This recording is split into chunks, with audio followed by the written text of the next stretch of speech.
Voy al cielo, soy peregrino, a vivir eternamente con Jesús. Dios le bendiga, hermano. Una vez más.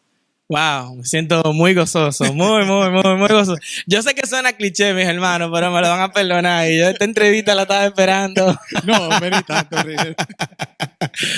Bueno, no voy a decir qué años, pero sí. Bienvenido a su ni programa tanto. Trayectoria Divina, mis hermanos. Yo creo que a Carlos no hay que presentarlo, pero para los que no lo conocen, Carlos Roa, mi amigo, mi hermano. Cuéntame, ¿cómo No, te tú sabes que sientes? eso es mutuo. Amén, amén. Todo Gloria bien, a gracias a Dios. Dios, todo bien. Qué bueno. Tú sabes que hace un tiempecito, Roa, sí. Sí que sí. Hace un tiempecito, Sí que River, sí, pero sí que sí. Mira, Dios tiene su tiempo. amén. Todo tiene su tiempo, dice Proverbio. Todo tiene su tiempo debajo del sol. Carlos Roa, cuéntame, ¿cómo se da el que Carlos Roa es cristiano? Hermanos, mire, antes de iniciar, Carlos, los hermanos siempre me preguntan que si hay gancho. No. Aquí no hay gancho. Uno que otro, así, más o menos. Pero no se crean. No, sin gancho, sin gancho. Está bien. Fíjate que no te dejo salir de lo americano después. Cuéntame, Carlos, ¿cómo se da que Carlos acepta al Señor? Bueno, yo soy de una familia cristiana, es decir, yo tengo tías en la iglesia, primas en la iglesia, mi hermano en la iglesia, mi mamá en la iglesia. Pero ¿cómo se da que yo llego? Sí, yo vengo a la iglesia desde chiquito, es decir, mi abuela allá en San Juan me llevaba a la clase bíblica, mi mamá me llevaba a los mameyes, que es donde nosotros iniciamos, y la conversión mía se da en un campamento. Siempre me gusta relatar esta historia y es una de las razones por la que yo amo el GNPJ. Estábamos en un campamento, mi mamá hace mucho que me había invitado de que fuera y por cosas de la vida, ese año fue en La Vega. Fue 30, 1 y 2 de diciembre. 30 de noviembre. En la familia la mayoría eran cristianos, faltaba yo, Carlos Roa, así. No todos, porque yo soy de los más grandes de la familia. Cristianos y cristiano era yo y mi prima Patricia en ese momento. Ya después los demás fueron llegando. Y ya mi tía Dominga, su esposo, mi mamá, mis abuelos, ya son cristianos. Entonces yo ya iba, siempre visitaba, pero no tenía ya el compromiso de ser cristiano. Sí, uno visita la iglesia, va a los cultos, era algo ya normal, pero no éramos cristianos. Recuerdo que mi mamá me dice que vaya y vamos a este campamento. Y recuerdo que estábamos un sábado, estaba con los hermanos de San Cristóbal. Recuerdo que ellos cantaron un coro que decía, aquí se siente gozo, ¿cómo será en el cielo? Y yo dije, me voy a bautizar al día siguiente. Y me bauticé ese domingo, me bautizó Bundier. Quizás él no se acuerda, pero sí yo me acuerdo. A mí me bautizó Bundier allá en La Vega. Recuerdo también que la iglesia no sabía que yo me iba a bautizar. Y cuando yo llego a la iglesia en Los Mameyes, estábamos terminando el culto. Ya estaban saludándose. Llegamos ya terminando el culto de recuerdo. Y los hermanos hicieron una gran fiesta. ¡Qué bueno! ¡Qué alegría! Prácticamente en ese momento yo era prácticamente el único joven. Después llegaron unos cuantos muy buenos amigos míos. Llegaron, pero en ese momento eran una iglesia de hermanos muy mayores, hermanos mayores. Y estaba yo con ellos ahí. Y ahí fueron mis primeros años en la iglesia. Ok, eso era cuando te congregabas en el ensanche Sama. Yo me discipularon en Osama, pero yo decidí quedarme en Los Mameyes. Ok. Sí, A esa iglesia no la he mañana, visitado. iba a los Osama en la mañana y en Los Mameyes ya en la tarde. Nuestro culto siempre ha sido en la tarde. Estamos hablando más o menos como de qué año, Carlos. Yo me bautizo en el encuentro de En Sus Marcas. Si no mal recuerdo, creo que es 2002. 2002, 2003. No recuerdo bien cuál de los dos. El encuentro es En Sus Marcas. Ok, 2002, 2003 te bautizas en ese retiro o campamento, mejor dicho. Y entonces, Carlos, ¿cómo se va dando eso de que Carlos Roa entiende, yo voy a estudiar en Baxter? ¿Cómo se da eso? No, eso es mucho después. Por ejemplo, yo cuando me bautizo, digo algo y he tratado de cumplirlo la vida que tengo. yo no voy a ser uno más. Y yo vengo con esta visión a la iglesia. Y, por ejemplo, yo me bautizo en diciembre y en enero yo estaba en la Hispaniola. Si yo entré como oyente a la Hispaniola ahí en enero. Y ya después de ahí paso de oyente, quizás por el tiempo, paso de oyente a activo y ya salgo de la Hispaniola. Duro como 5 o 6 años en la Hispaniola.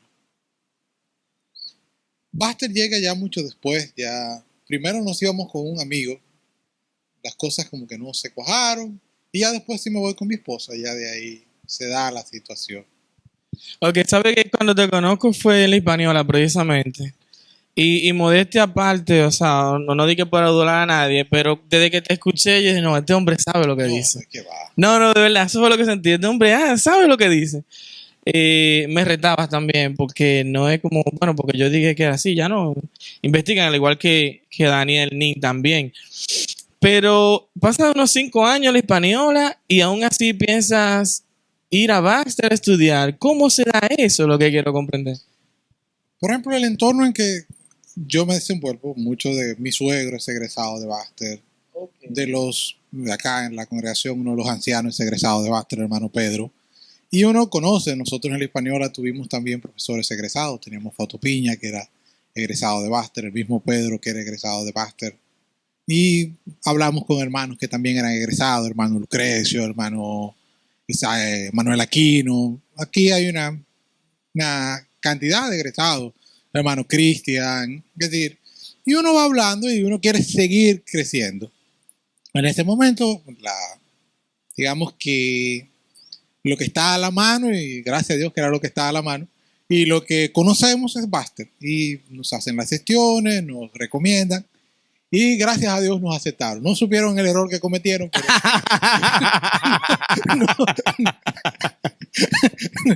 ellos no supieron el error que estaban cometiendo, pero nos aceptaron. Bueno, vamos a retomar con Baxter un poquito más adelante. Háblame de algo, Carlos, que me preocupa mucho y lo comparto con mis hermanos de la Hispaniola. No es porque hagas grandes estudios en teología, ya tú vas a tener una gran relación con Cristo. Háblame de tu relación con Cristo antes, durante y después de teología. Es que son cosas muy diferentes. Es decir, el estudio de la Biblia lo que te permite es entender y poder aplicar mejor, de una mejor manera, el conocimiento bíblico. La relación con Dios va indistintamente ligada a los estudios. Son cosas muy diferentes. Es como yo le planteo a los hermanos aquí. Yo conocí y conocemos hermanos que se descarriaron, egresados. Por ejemplo, tenemos el caso de un hermano, lamentablemente, que estaba en el programa de aprendizaje misionero y en ese proceso conoció un coyote y se fue a Estados Unidos y soltó en banda el instituto, y así conocemos situaciones que se dieron. Es decir, tú dirías, bueno, si tiene un nivel, ya está prácticamente graduando, nosotros hacemos la práctica, ya lo que nos queda es terminar la tesis para graduarnos, y ya tú dices, bueno, es alguien. No, sí, son cosas totalmente distintas. Es decir, una cosa es el conocimiento bíblico, claro. A mayor conocimiento bíblico se supone que tú debes tener una mejor, pero no son directamente proporcionales. Es decir, normal, debe darse que a un conocimiento mayor yo debo tener una mejor cercanía con Dios porque le conozco, pero no siempre es así. Lamentablemente no siempre es así. Ok, fíjate de algo, te hago la pregunta en base a que yo siempre le comparto a mis hermanos. Si yo siento que la teología me aleja de Cristo, ahí mismo la dejo. Es que, vuelvo y te digo, no te puede alejar el estudio de Dios, acercarse a Dios. Claro, tú ves y vas a llegar a la palabra de una manera más crítica, pero a la vez te permite poder analizarla de una mejor manera. ¿Dónde está el problema? A ver, y eso era lo que veía cuando la entrevista que le hacías a Daniel. El problema de la aplicación. Nosotros somos muy dados a aplicar de una vez la Biblia. Y era un ejemplo que ponía en estos días a los hermanos, hablando en el grupo de predicadores. Es decir, si yo, por ejemplo, digo que en el primer siglo de la iglesia, después que terminaba la comunión, agarraban el vino que sobraba y lo ponían en una nevera, estoy diciendo algo descabellado, porque en aquel tiempo no existía nevera. Hoy tú lo haces, pero tú no puedes partir a analizar desde tu condición presente, sino tienes que partir desde la situación de los primeros receptores. Entonces, eso es lo que te facilita el estudio bíblico. Te facilita poder entender el contexto para que tu aplicación sea lo más certera posible. lo más cercana a lo que los receptores originales recibieron. Y eso es lo que busca la teología. Es decir, la teología lo que busca es entender la relación de Dios con el hombre. ¿Qué tenemos? Y por eso yo siempre digo, y recuerdo que hablaba una vez con los muchachos allá en el instituto cuando estábamos dando pensamiento teológico contemporáneo. Y en la teología contemporánea salen muchas teorías medio extrañas, ¿no? Al punto que recuerdo un libro que leía de un señor llamado Ángel Pagán, que hablaba sobre Jesús. Él decía, hablaba que en el siglo XIX, siglo XX, desechaba esto, porque lo que se hablaba de Cristo no era relevante. Entonces yo le decía a los muchachos en aquella vez cuando estudiábamos esta parte que uno es preso y está sujeto a su contexto. Entonces es muy fácil tú hacer teología ahora, pero hacer teología en medio de la Segunda Guerra Mundial, Es bien donde difícil. la gente pensante se está arrancando la cabeza, es difícil. Entonces tú tienes que partir de que ellos hicieron teología en ese momento. Entonces tú tienes teologías muy descabelladas, como Bullman, pero tienes teologías bien interesantes, como Moltmann y su teología de la esperanza. Es decir, tienes de ambos lados, claro, un acercamiento bien difícil hacia Dios, pero hay que entender el contexto en que ellos hicieron teología. Sabes que mientras hablas recordaba a José Sicre, Introducción al Antiguo Testamento. José Dios Sicre. mío, Es jesuita, si crees. Padre Santo, pero en el momento pensaba yo, pero este hombre es ateo, este hombre es satanista. Jesuita. ¿Pero qué es lo que es, Dios mío? Pero sí te plantea un punto distinto de vista al que tú tienes. Y entonces yo creo que muchas veces como cristianos nos centramos mucho en un punto y no salimos de ahí. Y es bueno como ver otras cosas y tú abrir un poquito la mente, claro está, apoyándolo en la palabra. Pero hay teólogos que yo veo que se saben mucho de las cosas, pero eso no indica que todos los teólogos son así. Cada quien, es que, vuelvo y le digo, hay que entender muy bien, entender persona y pensamiento. Es lo mismo, por ejemplo, vamos a hablar de las universidades. Tú puedes ponerte en la universidad donde yo me gradué. Tú tienes un ingeniero de UTESA que puede ser brillante. Tú no puedes decir todos los utesianos son brillantes, pero te puedes encontrar 2 o 3 que son muy vagos. Es decir, todos los utesianos son unos vagos. No, es la persona, el conocimiento y lo que es lo mismo. Es decir, todos van a estudiar teología, sí, van con un conocimiento y tú te vas a ir y vas a adquirir conocimiento y por eso también va las dos cosas de la mano. Es decir, yo debo estudiar, pero a la vez debo poner en práctica. Correcto. Y aparte también la dirección del Espíritu Santo, ¿no? Eso es algo importantísimo. En tu vida, Carlos, háblame del Espíritu Santo. ¿Quién es el Espíritu Santo para ti? El Espíritu Santo es el que nos guía. Y aunque suene como paráfrasis bíblica, es la guía. Es decir, a veces uno está viendo y siente cómo el Espíritu nos ayuda, cómo el Espíritu nos llega a una idea. Por ejemplo, a veces está uno pensando y está oyendo a un hermano hablando y uno piensa, wow, mira qué interesante idea, cómo el Espíritu te va ayudando en medio de una canción, como un pensamiento, cómo te va ayudando a seguir desarrollando nuestra vida en mismas situaciones que uno se encuentra, como uno siente de esto no es lo correcto, esto no es lo que conviene. Es decir, uno ve la dirección del Espíritu Santo en su vida y ve la guía. Fíjate de algo, por ejemplo, hay personas que aseguran haber escuchado la voz de Dios. ¿Puedes decir, Carlos Roa, que ha escuchado la voz de Dios? Uno ha visto situaciones, ha pasado momentos muy difíciles y ha visto cómo Dios va consolando, cómo Dios va hablando, cómo situaciones que uno ni tenía ni imaginaba, cómo Dios abre el camino de un momento a otro, cómo cosas que uno ve. Recuerdo, por ejemplo, nuestro primer hijo. El médico, gracias a Dios y al médico, nosotros tenemos el primer hijo, el médico que nos tocó, cómo fue una situación muy, muy, muy difícil y cómo nos dijo, ustedes creen en Dios, es la única forma. Yo voy a hacer todo lo que está a mi alcance, pero nada es seguro. Y las cosas se fueron dando, Dios fue guiando, como a veces no teníamos ciertas situaciones para los medicamentos y Él nos los daba, cómo conseguíamos, cómo nos ayudaba. Es decir, uno vio la mano de Dios. Y gracias a Dios, ahí está el niño. Es decir, uno ha visto cómo Dios ha obrado y cómo Dios nos ha respaldado en situaciones bien complicadas y en situaciones alegres.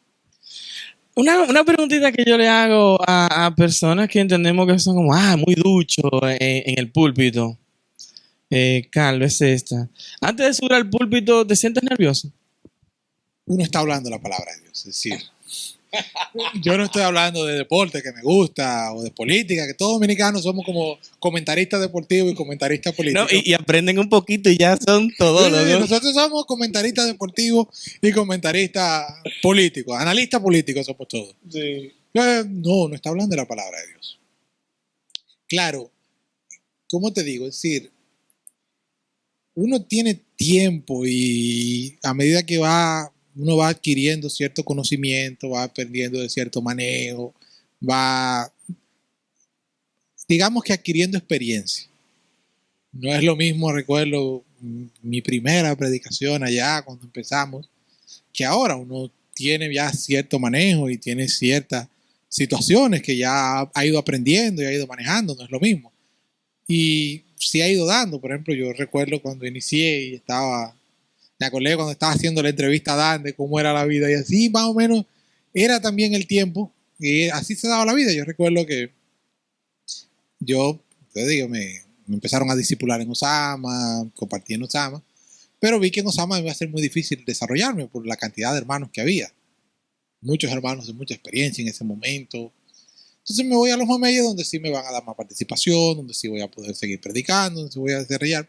Y recuerdo que en esos primeros años quizás no fue lo más correcto, quizás hoy no lo hubiese hecho así, pero me sirvió mucho. Yo predicaba muchísimo. Y yo sabía predicar en la mañana y en la tarde. Y recuerdo congregaciones donde muy buenos amigos predicaban por lo menos 5 o 6 veces al año. Allá en San Isidro, el hermano, se me fue el nombre, el hermano Danilo, Natanael, esos hermanos, Sabana Perdida, donde Miguel Ángel, Los Tres Brazos, eran oraciones que predicaba mucho en el año, las mías, y prediqué, donde quiera que me invitaban, predicaba. Recuerdo también que aprendí a hacer cierto tipo de culto de oración, donde yo organizaba todo, y así uno fue desarrollando, y inventando, y aprendiendo, y a medida que la práctica va ayudando a uno en esa parte. Ok. Más o menos, bueno, fue en el 2003, me dice que te bautizaste. De allá para acá, ¿has visto algún tipo de cambio en la iglesia del que no puedas hablar? Mira, antes era la cosa así, antes era así, desde tu punto de vista. Es más la sociedad, y la sociedad nos ha influenciado. Claro. Es el tiempo, la sociedad que vivimos es extremadamente rápida. Yo hablaba en estos días en una actividad que tenía en Las Caobas, decía que literalmente hoy el tiempo sí es oro. Es decir, antes esa frase era, digamos que utópica no sería la palabra. Esa frase era figurada o era una forma de darle. Hoy es literal, es decir, hoy literalmente el tiempo es oro, literal. Entonces es el punto en que las iglesias se han visto muy afectadas. Sin contar que hoy es una época extremadamente competitiva. Yo le decía a una niña que estaba ahí, si hoy es competitivo, yo no sé qué será cuando a esa niña le toque insertarse al mercado laboral. Wow, se lo decía yo a los jóvenes unos domingos atrás que yo creo que ustedes lo pueden lograr porque el Espíritu Santo está ahí, pero ustedes tienen un reto inmensamente grande. Una vida muy competitiva. Entonces, ¿qué tú crees que pasa ahí? Eso quita tiempo a nuestros hermanos. Yo pongo un ejemplo, siempre, ya lo voy a cambiar porque después me van a decir que tengo algo en contra. Yo le decía a los hermanos, por ejemplo, el Bravo cierra 6 horas. Pero no el Bravo cierra 6 horas. Tú tienes empresas que son 24/7 y los hermanos trabajan ahí. Tú tienes un mundo de que no se descansa. Antes la gente trabajaba de 5 a 7, muy raro trabajaban de noche.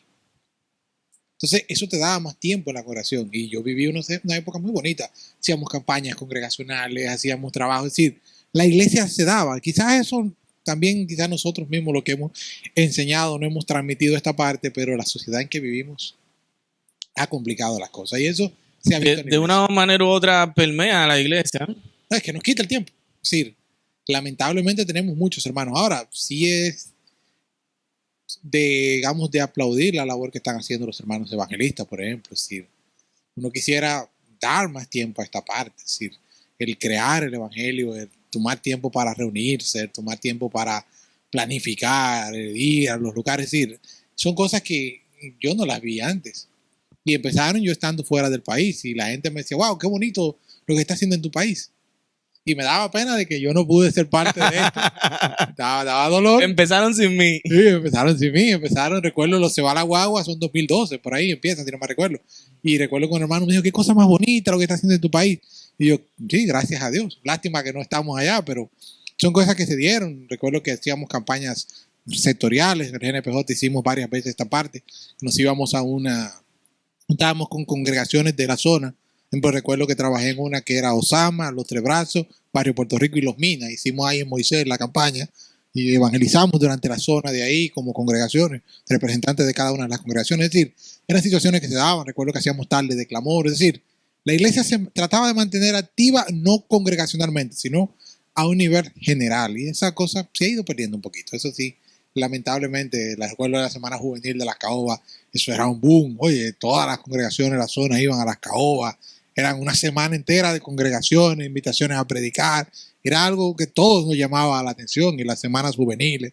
Sí, son cosas que lamentablemente ya no se están dando, pero eran en la época donde uno se compartía, o se unía, visitaba congregaciones. Es decir, era algo bien, bien bonito en esa época. Ok, entiendo. Sí, algunas veces hasta yo pienso, wow, me hubiera gustado formar parte de ese momento, pero nada, Dios es que sabe. Su plan es perfecto. Carlos, una preguntita. Para Carlos Roa, ¿qué es más importante? ¿La doctrina o la santidad? Es que no es decir, no es que una sea importante y la otra no sea importante. Sí, son cosas que van entremezcladas. ¿Pero qué es la doctrina? La doctrina nosotros a veces entendemos o pensamos, la doctrina son ciertos patrones. La doctrina es simplemente el conjunto de enseñanza o el cuerpo de enseñanza que Cristo nos transmitió. Y la santidad es una parte de esa enseñanza. Es decir, la santidad es parte de la doctrina.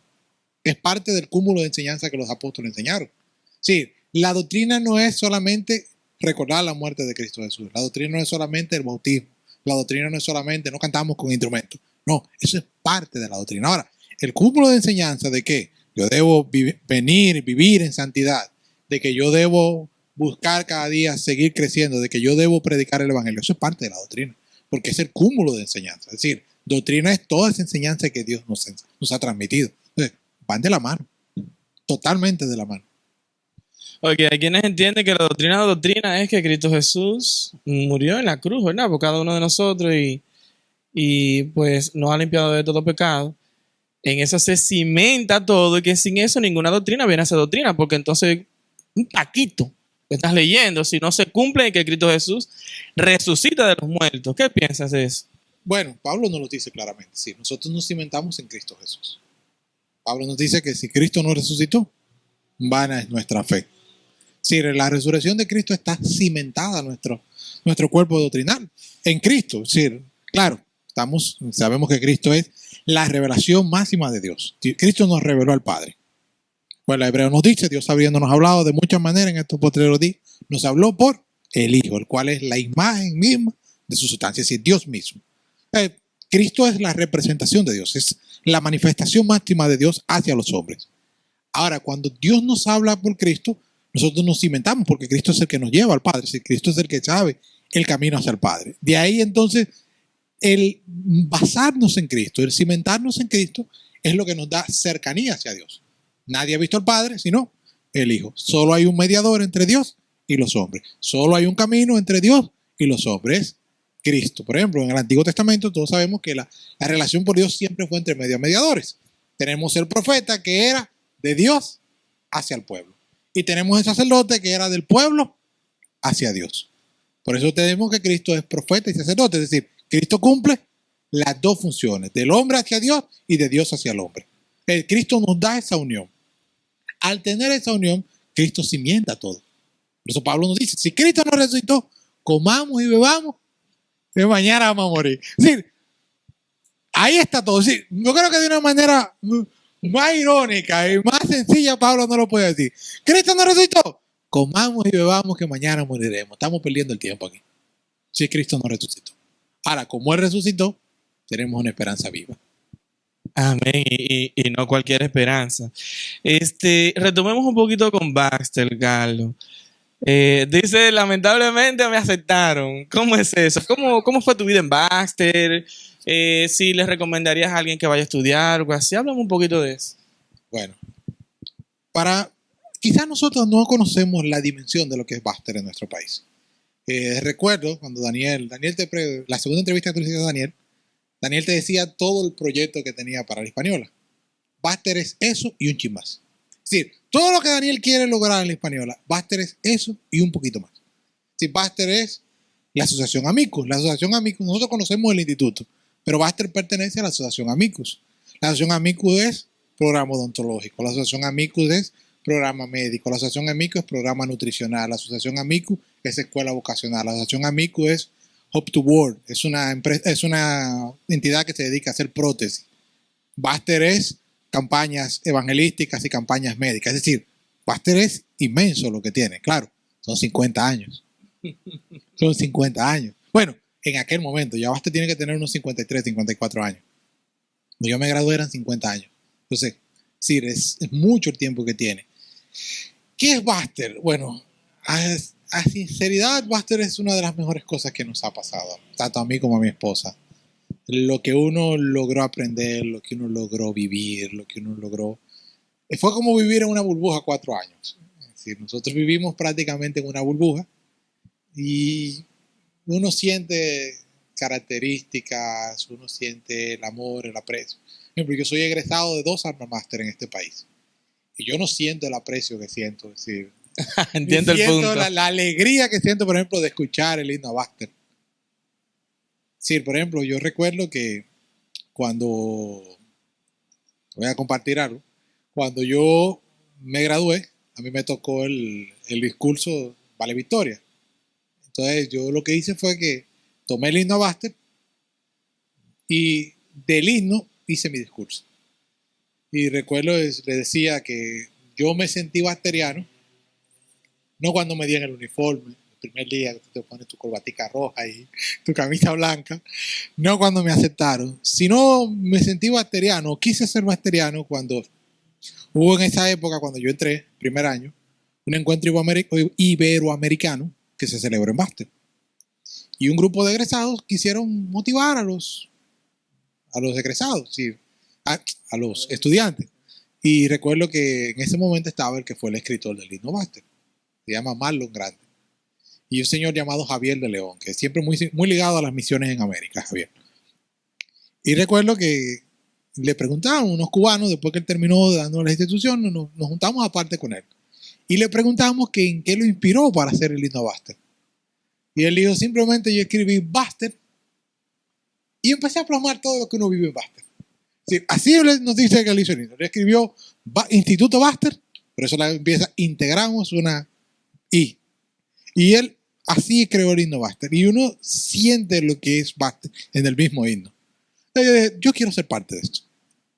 Yo quiero ser parte de esta familia. Entonces, para nosotros Baxter es algo bien maravilloso y casi todo el que te va a hablar, todo el que es egresado te va a hablar. Si te habla mal es raro, pero te va a hablar bien. Claro, siempre vamos a tener que estar factor humano, tenemos ciertas situaciones, se dan, yo no te voy a decir que es un pedacito de cielo en el... No, es una institución cristiana donde busca prepararte. Recuerdo siempre lo que decía un profesor, que lo consideramos muy buenos amigos, el profesor, que lo que el Baxter busca es crear en el estudiante un mar de conocimiento con 1 metro de profundidad. Yo lo que quiero es que ustedes tengan conocimiento de todo. Ya si tú quieres profundizar, ya es, pero yo te voy a dar conocimiento de todo. Eso era siempre lo que les decía. Baxter busca que el estudiante tenga un mar de conocimiento con 1 metro de profundidad. Si Dios nos lo permite, estamos orando mucho para eso y hay que trabajar más y más y más cada día. Algún día, pues, si Dios nos permite, pues llegaremos a ese nivel. Sé que Cristo no ha vuelto. Carlos Roa, háblame de Pablo. Pablo, sus cartas. Pablo en tu vida.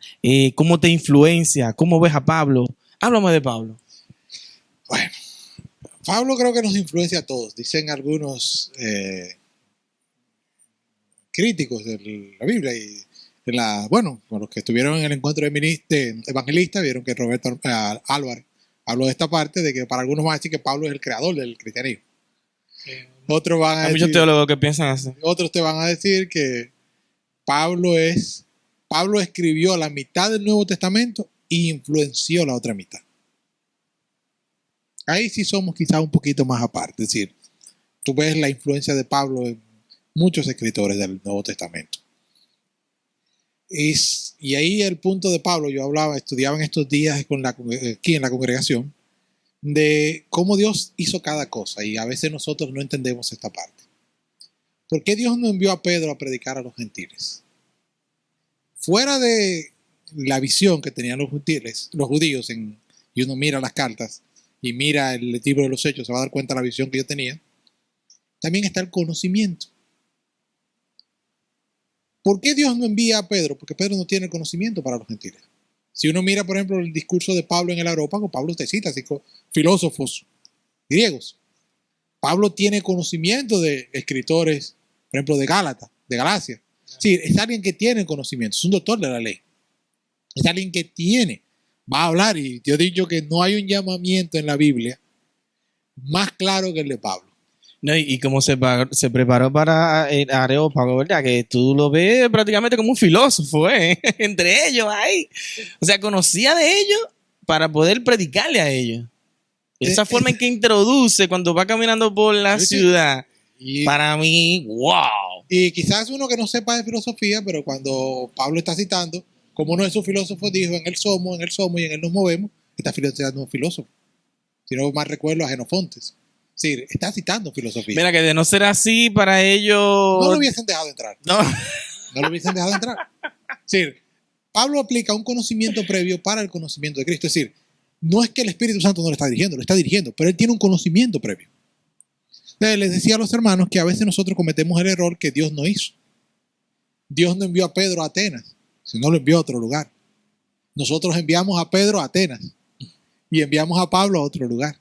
Si nosotros no entendemos a veces esta parte, cómo Dios utilizó a cada uno. ¿Que fue más importante el ministerio de Pablo que el de Pedro? No. Ambos fueron guiados por el Espíritu Santo. ¿Que son más importantes los Pablos que los Pedros? No. Ya eso es cambiar el tema. Ahora, nosotros sí tenemos que entender que a Pablo hay que enviarlo donde debe ir y a Pedro hay que enviarlo donde debe ir. Entonces, ese es uno de los puntos que a nosotros a veces como iglesia nos hace falta. Es decir, el hecho de tener el Espíritu Santo no iba a hacer que Pedro se convirtiera en Pablo. No iba a hacer a Pedro que tuviese el conocimiento que Pablo tenía, no. No lo iba a hacer. Ahora, el Espíritu Santo sí le dio a un hombre pescador el conocimiento, le dio el poder y el denuedo para hablar de su palabra, siempre y cuando con sus limitaciones. Eso es lo que nosotros a veces no entendemos, que tenemos nuestras limitaciones. Entonces, Pablo tiene la capacidad de tener conocimiento y Dios lo utilizó, guiado por el Espíritu Santo. Y te decía que yo no veo en la Biblia un llamamiento más claro que el de Pablo. Y más difícil. Yo le voy a enseñar a cuánto le es necesario padecer por mi nombre. Y si yo siempre le digo a los hermanos, si usted quiere ver qué tanto padeció Pablo, coja 2 de los Corintios. Así, dejado por muerto, náufrago, apedreado, varios latigazos. Sí, Pablo padeció literalmente. Padeció. Yo la verdad cuando me reflejo en Pablo, digo, wow, pero yo me quedo muy corto. No, yo me reflejo en Pedro. Ay, mamá. Yo me reflejo en Pedro. Gracias a Dios que existió Pedro. Wow. Mira, si nos comparamos con la iglesia del primer siglo, ¿qué pudiera decir, Carlos, que tenemos y que no tenemos? Sí, mira, esa es una pregunta ganchosa, porque yo tengo... ¿Tú crees? Yo tengo una forma de pensar. No lo había notado. Para mí sí, por la forma de pensar que yo entiendo. Okay. Te voy a poner desde un ejemplo y te voy a decir lo que yo entiendo.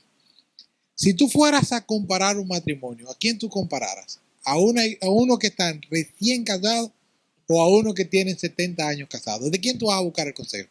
El de 70 años. ¿Y por qué nosotros cuando ponemos como paradigma, ponemos una iglesia recién empezada? Si la iglesia del primer siglo está empezando, y yo siempre digo, es decir, los corintios eran iglesia del primer siglo. Los efesios que empezaron con las grandes herejías eran iglesia del primer siglo. Entonces, hay que tomar en cuenta que no se pueden idealizar las cosas. Yo soy enemigo de idealizar. Porque cuando tú idealizas, quitas y dejas pasar muchas cosas. Yo estoy de acuerdo y voy a estar 100% de acuerdo con el ideal de ir a buscar las cosas del primer siglo, en buscar ser esa iglesia. Totalmente de acuerdo. Ahora, en idealizarla, nunca. Porque es una iglesia empezando. Es una iglesia que está empezando a desarrollarse. Que va a tener situaciones, el mismo Pablo se lo dice, dentro de ustedes mismos van a salir los que van a descuartizar la iglesia. Y salieron. Usted toma el primero, quizás nosotros porque nos limitamos quizás al libro de los Hechos, pero cuando usted busca la iglesia del primer siglo ya, entrando al segundo, va a ver que ya empezaron los dentro de la iglesia, empezaron a tergiversar la palabra con el mismo gnosticismo que se desarrolló, esa primera incipiente ahí en Éfeso. Tenemos a Marción, tenemos un montón de que salieron dentro de la iglesia. Y es la iglesia del primer siglo. ¿Qué nosotros sí vemos? Esa unidad. Y la puedo ver, la voy a recomendar en el primer siglo, la voy a recomendar hoy, la voy a recomendar porque es lo que nos hace crecer.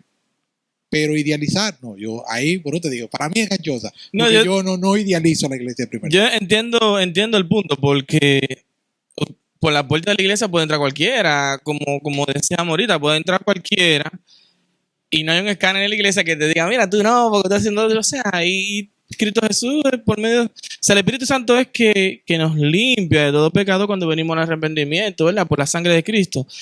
Entonces, lo que me maravilla sería más bien si eso se sigue cumpliendo el día de hoy. Y es así. Es lo que buscamos. Es decir, correcto. Buscamos que ese principio, porque ese es el punto, es decir, las personas son finitas, los principios son eternos. Los principios son eternos, es decir, esos principios que Dios nos ha dado son aplicables para todos los siglos. Son aplicables para las iglesias de todas las edades, del primer siglo, del segundo siglo, del tercer siglo, del siglo XV, del siglo XVI, del siglo XXI. Es decir, ese principio es aplicable y no tiene varianza porque el principio es eterno. Ahora, las personas, las circunstancias, entonces ahí está el punto de qué es lo que te facilita la teología. Mira, cuando estuvimos estudiando Corintios, la carta, ¿verdad? Los Corintios, primera y segunda carta de Corintios, en Hispaniola, yo me veía muy reflejado en eso. Digo, mira, si no fuera por la misericordia de Dios, yo no fuera cristiano. Pues los corintios son unos bebitos pañales ante mío. En ciertas cosas, pero en otras la verdad que la sacan del parque. Y entonces más bien lo que veo es la misericordia de Dios. Te voy a decir lo que estábamos estudiando 3 personajes en la iglesia este mes y ya vamos a empezar en diciembre, vamos a continuar en diciembre, hasta diciembre, y estamos estudiando Moisés. Yo le decía a los hermanos, nosotros somos muy críticos con el pueblo de Israel, pero nosotros somos tan diferentes. Sí, estoy de acuerdo con eso. Nosotros somos muy críticos. Esta gente era malo. Han visto la misericordia de Dios. Yo siempre digo que nosotros a veces tenemos el complejo de David. Si supieras, escúchame esa parte, si supieras que yo he cambiado esa parte, porque pienso, ay, pero es que el pueblo, ay, te dura servir, pero, oye, yo he sido peor que ellos. ¿Por qué tenemos el ejemplo de ellos? Sí, nosotros a veces somos, y te digo. Y aún así lo hacemos. Te digo que tenemos a veces el complejo de David. Yo lo llamo así, bromeando. Okay. Cuando el profeta va ante David. ¿Qué le dice el profeta? Mira, hay un hombre que tenía una vaquita y este tenía muchos corderitos. Y este cogió el único corderito de este que tenía y se lo comió. Y David que dice, ¡que muera! De una vez decir. Y desde que el profeta le dice, sí, ese hombre eres tú, misericordia, Señor. Es decir, así somos nosotros. El otro es un pecador. Sí. Yo soy un producto en proceso. Yo soy un producto en proceso en que Dios me está trabajando. Aquel es un pecador. No, aquel es igual un producto en proceso. Correcto. Entonces a veces somos así. Sí, somos ¡muera! Yo, misericordia, Señor. No, misericordia para los dos. Entonces, son cosas a veces que nos pasan. Wow. Claro, yo he disfrutado mucho de esta entrevista, Carlos. De verdad que sí. No, que va. Ahí mismo en David, Dios le da a elegir. ¿Qué quiere? No, Dios es misericordioso. Mejor lo que tú digas. Claro, David no es bruto. Todos haríamos lo mismo. Al inicio, cuando yo leí eso, yo digo, espérate, pero ¿y él sabe lo que está pidiendo? Porque Dios no se la va a dejar pasar. No. Pero los hombres menos. Los hombres menos. Tú podría que tú sobornes a alguien o algo así, pero en dado caso que Dios te está viendo también. Pero cuando él apela a la misericordia de Dios y yo veo todo lo que Dios por medio de su ángel hace, digo, oye, una de dos, o Dios se pasó de la raya. No, Dios es justo. No, Dios es justo. O segunda, el pecado era grande. Mira, te voy a decir algo, y ahí hay algo. No sé, nosotros vimos, 2 o 3 la vimos ahí, que estaban sonando en Honduras, y aquí vi que cuando llegamos aquí ya estaban empezando acá, y hablaba una vez, cuando estudiábamos la historia de David, estudiábamos a David, le decía a los hermanos esto. La vida de David no pinta para una novela. ¿No pinta? Para una novela. Porque, por ejemplo, recuerdo que por cosas de la vida vimos el final de la historia de David, de las novelas estas que presentaron cuando vivíamos en Honduras. ¿Y cómo muere David en la novela? Rodeado de sus nietos, rodeado de Tamara, rodeado de sus hijos, y ahí se acabó su vida. Así murió David. Idílico. Así murió David. No. David lo dejaron solo por allá con una muchacha que lo calentara, mientras sus 2 hijos se estaban matando por quién le sucedía en el trono. Sí, el pecado se cobra. La paga del pecado es muerte y las consecuencias están ahí. Están ahí. Lamentablemente están ahí. Y David tomó decisiones y Dios se lo dijo. Lo que tú hiciste, y no fue fácil lo que Dios le dio. Es decir, lo que tú hiciste en lo privado, te lo van a hacer en lo público. Y recuerdan que le tomaron el harén. ¿Y qué más le dijo? La espada nunca se apartará. Y se apartó, y no se apartó de lo más doloroso para él, de sus hijos. Sus propios hijos se querían arrancar la cabeza. Wow. Y se la arrancaron. Se la querían arrancar y se la arrancaron sus propios hijos. Sí, no fue nada fácil lo que le tocó a David.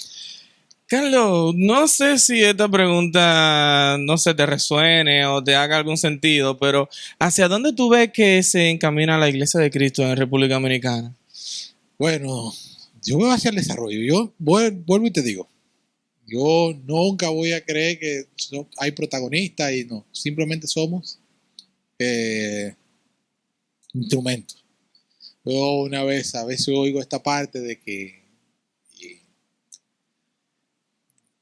da hasta pena la respuesta que te voy a decir, pero es como yo lo veo. Cuando uno ve respuestas como ¿y qué va a pasar de la iglesia cuando yo me muera? Se murieron los apóstoles, la iglesia siguió. Sí, hoy por mucho. Se murieron los padres apostólicos, la iglesia siguió. Se murieron los grandes doctores y la iglesia siguió. ¿Quién soy yo para que cuando yo me muera la iglesia no siga? Es decir, debe seguir porque esto no es de mí. ¿Qué yo veo actualmente? A mí, lo que yo veo está bien, la iglesia está apostando. Yo nunca voy a decir que lo veo mal. Yo lo que veo es que estamos buscando desarrollarnos. Y ojalá los muchachos se contagien del trabajo que se está haciendo. Es decir, si tú ves a alguien trabajando, al final de cuentas, ¿qué te va a tocar hacer? Unirte a trabajar. Yo siempre voy a ver la iglesia que vamos a mejor. Claro, tenemos que arreglar ciertas cosas y tenemos que tomar en cuenta, y es lo que quiero decir, el tiempo que estamos viviendo. No podemos vivir de espalda a la sociedad ni al contexto que estamos viviendo, porque si no, vamos a tener situaciones. Sí, cada día se complica más la cosa. Si la cosa sigue así en 40 años, ¡wow! Tú tienes que yo no sé qué reducto va a quedar. Pensar en esto y Okay. ir analizando esto. Pero yo entiendo que la iglesia, el COVID le enseñó de que era necesaria la tecnología y la iglesia ha empezado a abrirse. Quizás aquí no estamos tan como en otros lugares, pero hemos ido. Hay congregaciones muy tecnológicas ya, gracias a Dios por ellas. Y congregaciones que están trabajando fuertemente y ese es el plan. Por ejemplo, yo que lamentablemente, y esa es una de las cosas que me molesta y me duele, no puedo colaborar tanto como quisiera con los evangelistas. Pero estoy en el chat de ellos y veo los bautismos, veo el crecimiento. Yo creo que es algo sin precedente en la historia de la Iglesia de Cristo. Quizás yo que viví menos, yo soy jovencito en la iglesia relativamente, otros han vivido momentos más atrás de la iglesia, pero yo entiendo que lo que se está viviendo ahora es algo maravilloso, como las congregaciones, tú oyes por todos los lados crecimiento, tú oyes por todos lados desarrollo de la obra, y yo lo que entiendo, y creo que los mismos evangelistas han entendido esta parte de que también ese desarrollo debe ir dándose con la maduración, y tengo entendido que ellos tienen un equipo de evangelismo y un equipo de crecimiento, es decir, son cosas que deben ir de la mano, y personalmente aplaudo este trabajo, y te digo, quisiera apoyar un poquito más de lo que he podido apoyar. Y entonces, ¿qué te digo? Yo entiendo que la iglesia está bien, y va a estar bien siempre y cuando sea dirigida por Dios. Ok, pero en ese mismo puntito, antes de terminar, Carlos, si Cristo Jesús estuviera parado en el púlpito hoy en la iglesia, ¿qué le diría a la iglesia? Eso sabe él. Eso sabe Dios. Yo no, Amén. Lamentablemente yo sí sé que hay cosas que nos faltan y a todos los que estamos al frente de congregación, bueno, no vamos a decir al frente, sino que tenemos cierto nivel de liderazgo dentro de la iglesia, nos preocupa a veces el nivel de compromiso de muchos hermanos. No te voy a decir que no. Yo sé que estamos, y vuelvo y lo digo, sé que estamos en tiempos muy difíciles. Antes no existían los tapones que se dan ahora, no existía. Son cosas que se van dando. Pero a veces uno ve cierta desmotivación de los hermanos, y a todos los que tenemos cierto nivel de liderazgo nos suele. Fíjate de algo, Carlos, que pienso, últimamente he estado pensando así, quizás la iglesia de los años 70, 80, 90 no se vio con los retos que hay hoy en día. Entonces cualquiera puede decir también, y es mi opinión, no necesariamente tiene que ser la opinión de todos, cualquiera puede decir, bueno, pues este mejor, aquello mejor, pero es que cada circunstancia trae su problema. Y mira, en medio de la pandemia, y hay personas que han sido evangelizadas y han aceptado a Cristo, y es maravillosísimo. Y Mira, ha cambiado mucho. Ahora, ¿qué nos dice la pandemia? Quizás la pandemia nos dice, entre comillas, pandemia, si se puede decir. La pandemia nos dice que hay que estar preparado en todo momento. Yo no puedo comparar, ni de relajo, la pandemia con la venida de Cristo Jesús. no, son cosas totalmente diferentes. Totalmente diferente. Mira, con lo que decías, yo voy a decir, como soy dominicano, tengo mi vena deportista y quizás un chin más avanzada que otra. Ejemplo, hay algo que usan, que algunos no van a estar de acuerdo, otros no. Yo casi no he investigado sobre el tema, lo poquito que conozco, sobre esto de las estadísticas sabermétricas. Son lo que hacen los sabermétricos en béisbol es buscar lo que es el de épocas. Ellos analizan épocas. Entonces, ¿qué hacen? Hacen la media. Esto sería la media de un pelotero de esa época. Sí, por ejemplo, en esta época un pelotero debía batear 250. Pero el que está bateando 300 es un verdugo porque está 50 puntos por encima de su época. Es decir, ellos tratan de comparar el pelotero en su contexto. Exacto. Entonces, eso mismo deberíamos hacer nosotros. Tú no puedes analizar fuera del contexto inmediato. Eso es uno de los errores que cometen, lamentablemente. Es decir, el hombre es preso de su contexto. Tú no puedes tomar la vida de los 80 y compararla en la vida de los 2000. Ni comparar lo que va a ser nuestra vida hoy con la que va a ser nuestra en 30 años. Cuando yo era niño quería ser ingeniero en informática, hoy lo soy, y hoy quiero hacer otras cosas porque yo no tenía una relación con Dios en ese tiempo. Y yo le digo a mi esposa, yo estoy casado y gracias a Dios, qué bueno, y amo a mi esposa, y vamos a tener otro primer hijo por la Gracias misericordia de Dios. Dios ha sido muy bueno con nosotros, pero le digo, si yo no estuviera casado, ¿verdad? Si fuera el momento en el que yo pudiera graduarme y estudiar teología, yo lo hubiera hecho. Pero es un pensamiento de cuando yo era niño, ahora ya, ¿verdad? Las cosas cambian y las circunstancias te permiten hacer ciertas cosas. Exacto, Riner, y hay que tomar en cuenta, es decir, cada decisión tiene sus reacciones, ¿no? Y cada situación conlleva. Dios permite, a veces yo te voy a decir lo mismo que le digo a mi esposa, quizás si hubiese tenido la conciencia que tengo hoy, hubiese tomado otras decisiones. Pero Dios me permitió tomar las decisiones que Él entendió que eran las correctas. Recuerdo, yo tengo un amigo que nos conocimos en la iglesia, lamentablemente él no está en la iglesia, pero la amistad siempre ha seguido y yo cuando puedo lo visito y compartimos, porque aunque no esté en la iglesia, siempre le hemos tenido el mismo aprecio. Y él me decía, mira, gracias a Dios que Dios te encaminó, y hablábamos de esta parte, me decía, mira, aunque tú quizás que económicamente, quizás que profesionalmente, pero una de las mejores cosas que te hiciste fue irte a Boston, porque tú te sumergiste en la vida eclesial. Quizás, y me dice, el hecho de haberte casado con una mujer dentro de la iglesia y más una mujer que busca amar a Dios y servirle, eso te ayuda. Es decir, uno toma decisiones, pero Dios sí conoce el panorama completo. Dios sí conoce la visión completa y quizás uno dice, mira, no tomé ciertas decisiones, o tomé, o no hice, o no tomé, quizás uno... por ejemplo, yo les decía, yo no fui muy buen estudiante, yo lo reconozco. Yo no fui muy buen estudiante en mi primera carrera. Como ingeniero industrial, yo no fui muy buen estudiante. Y decía a mi esposa que si yo hubiese tenido y hubiese sabido que literalmente esto era que era lo que iba a ejercer, si quizás le hubiese prestado más atención y no hubiese estudiado en la universidad que estudié. Pero Dios sabe por qué permitió la cosa. Sí, yo estudié en la universidad que estudié porque me quedaba más cerca del trabajo. Sí, uno toma ciertas visiones. Entonces le digo, es decir, uno va tomando y yo vine dándome cuenta qué tan buen estudiante era o que ya cuando estaba en máster. Pero claro, está la ventaja de que era algo que sí me gustaba mucho y tenía cierto amor y aprecio. Bueno, tengo. Sentía que era algo que a Dios le agradaba. Y me gusta, es decir, es algo que me gusta. Uno, por ejemplo, la situación en máster en cuanto a estudios es un poquito complicada en algunos años. Es decir, yo tenía, por ejemplo, el tercer año, que es bien complicado por las materias que tú ves. Yo sabía llegar a mi casa a 4 de la tarde y sentarme a leer hasta las 9 de la noche. Que espero que te podamos tener pronto por la Hispaniola. Yo sé que sí. Un día de esto. No, ya estamos hablando con Daniel. La materia que vamos a dar. Mira, Carlos, para culminar, ¿qué le aconsejarías a los jóvenes que van subiendo hoy en día en la iglesia? Mira, esto parece como frase de libro, frase de buscado. Es que como cliché.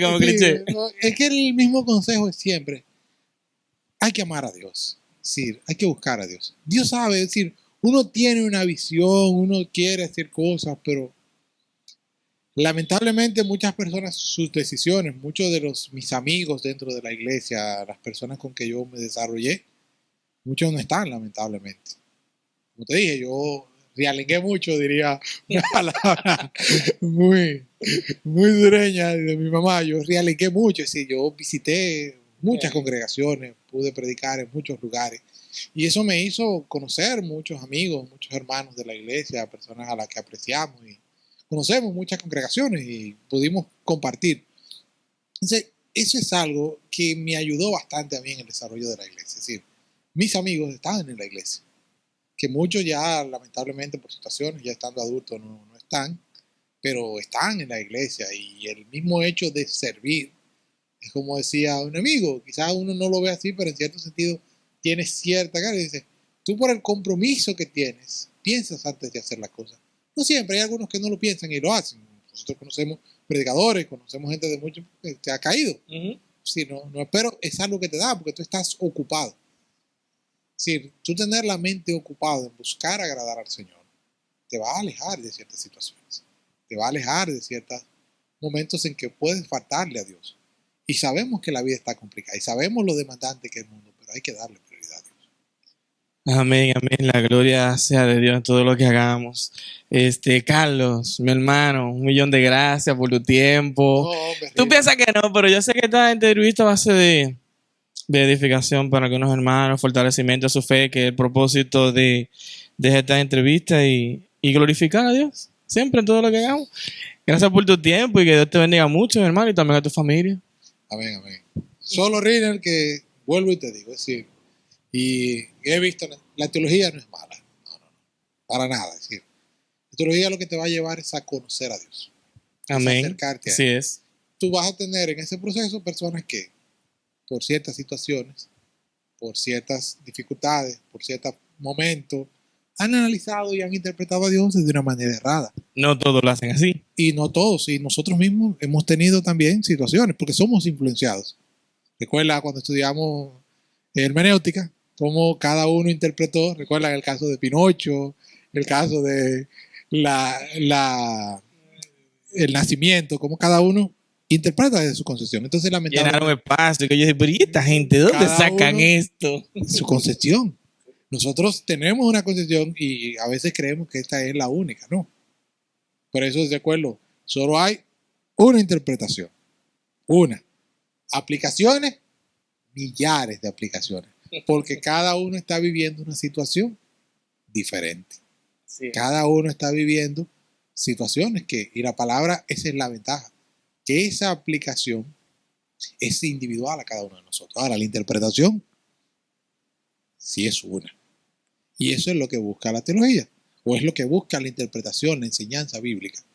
Que esa enseñanza sea lo más apegada al texto bíblico, para que la interpretación no sea estrambótica, personal, no sea lo más rara, que por eso tenemos muchos líos. Todas las interpretaciones estrambóticas ¿Recuerdas el ejemplo cuando estudiábamos hermenéutica que decía, alguien se quiere casar y viene y abre la Biblia, apúrate porque los tiempos son malos y los días habló el Señor? Es decir, eso es una sinvergüenza. Es decir, tú ves cómo una interpretación puede permear y lamentablemente así a veces tomamos, lamentablemente así tomamos a veces la palabra. Amén, Y hermano. usamos para propósitos personales. Y si no, ahí que me disculpen, mira los pastores de la prosperidad. A mí me gustaba ver eso. Ay, A mí, te soy sincero, porque yo me maravillaba cómo de ciertos temas tú sacabas dinero. Cómo del Éxodo, por ejemplo, recuerdo una vez que vi del Éxodo sacar una enseñanza monetaria, digo yo, mi respeto. Es decir, wow. del Éxodo sacar una enseñanza monetaria. Tú dices, y Dios líbreme a uno llegar a ese nivel. Sí, sí. Pero Pero eso- hay que conocer eso para evitar eso. Por eso te digo, es decir, ese es el punto que yo entiendo. Ojalá todos podamos dedicar tiempo, estudiar la palabra, tratar de hacer un análisis lo más concienzudo de la palabra. Y eso es lo que uno busca y trata de enseñar cuando me toca enseñar a los hermanos, cuando me toca. Es decir, poder aplicar el texto de una manera correcta, pero para aplicarlo, poder interpretarlo de una manera correcta. Eso es lo que busca la enseñanza. Amén, mi hermano.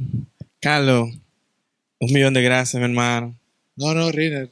Como te decía, es decir, para nosotros, Buster, cualquier basteriano te va a decir que es de las mejores cosas que nos ha pasado. Claro, nosotros no. Y ahí está el punto a veces de ciertas cosas que se entienden. Buster simplemente te va a enseñar a interpretar la Biblia. No te va a hablar doctrina, no. Buster simplemente te va a enseñar a interpretar la Biblia. Ya después de ahí, tú eres amo y dueño de tus interpretaciones. Por eso tú no puedes decir, Buster me enseñó. No. Buster te dio los conocimientos. Como te dije, Buster, siempre me gusta esa enseñanza. Un mar de conocimiento con 1 metro de profundidad. Tú decides a dónde tú quieres tener 10 metros, dónde te quieres quedar con 1 metro. Ahora, ¿dónde está el error? Quedarte con este metro. Ahí sí hay un error. Es el gran error. Pues mi hermano, ha sido un placer. No, el placer ha sido todo mío y ya está grabado, gracias a Dios. Esperemos que no pase lo de Adán. Ay, mamá. Esperemos que no pase lo de Adán. Gracias, mi hermano, de verdad. No, gracias a ti, mi hermano. Voy al cielo, soy peregrino, a vivir eternamente con Jesús.